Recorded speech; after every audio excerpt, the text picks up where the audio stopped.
So The Little Vampire is a movie that came out in the year 2000. It's actually one of my favourite childhood movies.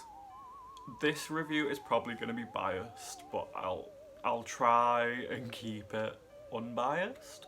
It stars Jonathan Lipnicki, which you will probably recognise as George from Stuart Little. I think this movie is why I'm obsessed with the moon and vampires. Is Tony wearing his dad's t-shirt as a nightshirt or a sleep shirt? It can't be because they can't afford to give him pyjamas.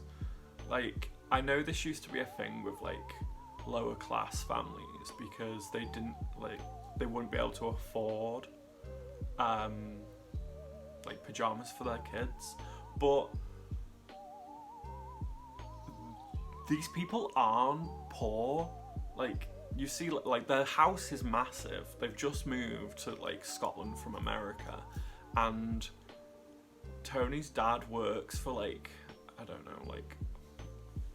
know who he is, but he owns a massive house, and they go to a ball later in the movie. So they're definitely not poor. American movies don't get bullies right at all. There's a scene where it's either Tony's mum or dad, and they turn around to him and they go, "Oh, I didn't know you could draw so well." It really pisses me off because it's spend some more time with your kid then. If there are things about your child that are surprising you, you're not spending enough time with them. I don't know if it's how the film is, the movie's filmed, but if you're a vampire hunter, why would you be waking up? Why would you be sleeping at night? Tony's obsession with vampires is so relatable. So to test if a bat is a vampire, Rookery shines a light at it, but wouldn't that just affect all bats? They're nocturnal, and aren't they light sensitive? So wouldn't that affect all bats? Why did Rudolph specifically fly into the fireplace just to transform when he could have just transformed anywhere? Side note, I absolutely love the name Rudolph. I may steal it for one of my future children. Early 2000s, late 90s humour is absolutely hilarious.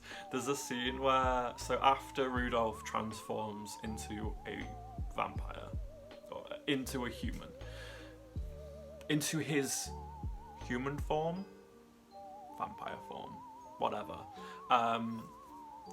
he realises that Tony's not a vampire, and he goes, "You're not a brother." And then Tony turns around and goes, "Well, I'm not a sister." It's absolutely hilarious. I don't think a movie would get away with that kind of joke nowadays either. As a vampire hunter, you'd think Rookery would know if you shine a light at something and it doesn't start burning instantly, it might not be a vampire. So the parents are at a ball, and the dad's boss is speaking to them about their friendship with Tony, and he you can instantly tell the mum knows it's utter bullshit, and she's like, "I need another drink," and I honestly relate with this woman so much. This movie might be why I have a kink for vampires. I am just saying. It may have been my awakening. I don't like the constant hate of the Scottish accent. It's really annoying me, and they bring it up every few scenes. The Nintendo duh it's such a funny line.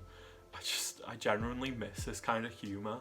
So if they actually wanted to become human, why did they have a problem with Rudolph having a human friend?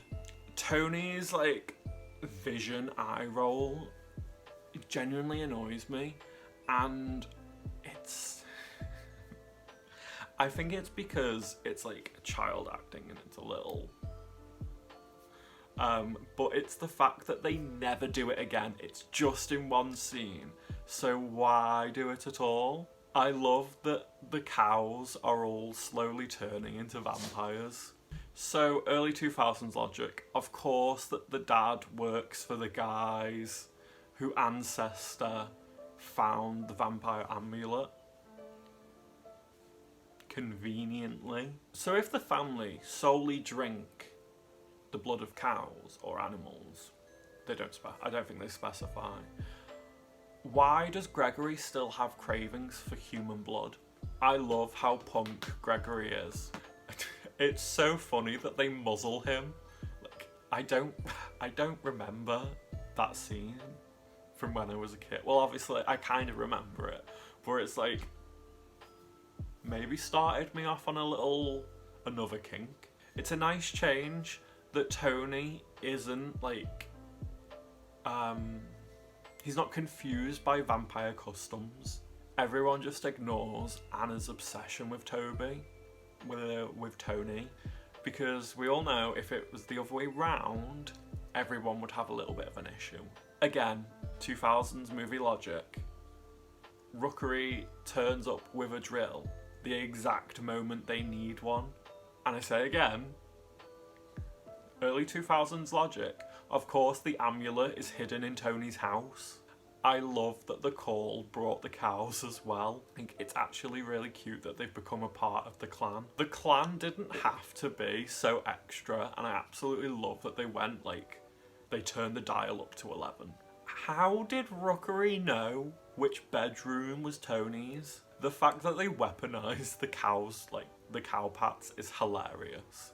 It's nice to see that like Tony's parents are actually quite chill when they realise that vampires are real. So I couldn't find a reason for this, but why does Rudolph and his family not remember Tony until he whistles after they turn human? I think the best part of this movie is like the cow like story arc. So like I said, I'm going to be biased with this review. I'm going to give it an 8 out of 10. I absolutely love this movie. And it is probably like the nostalgia, but it's also like, I think it's so funny. So if you watched this movie as a kid, comment down below what you thought of it, and comment down below any other movies you think I should review. So I hope you liked that video, guys. Like, comment, subscribe if you did, and share it with your friends. Bye!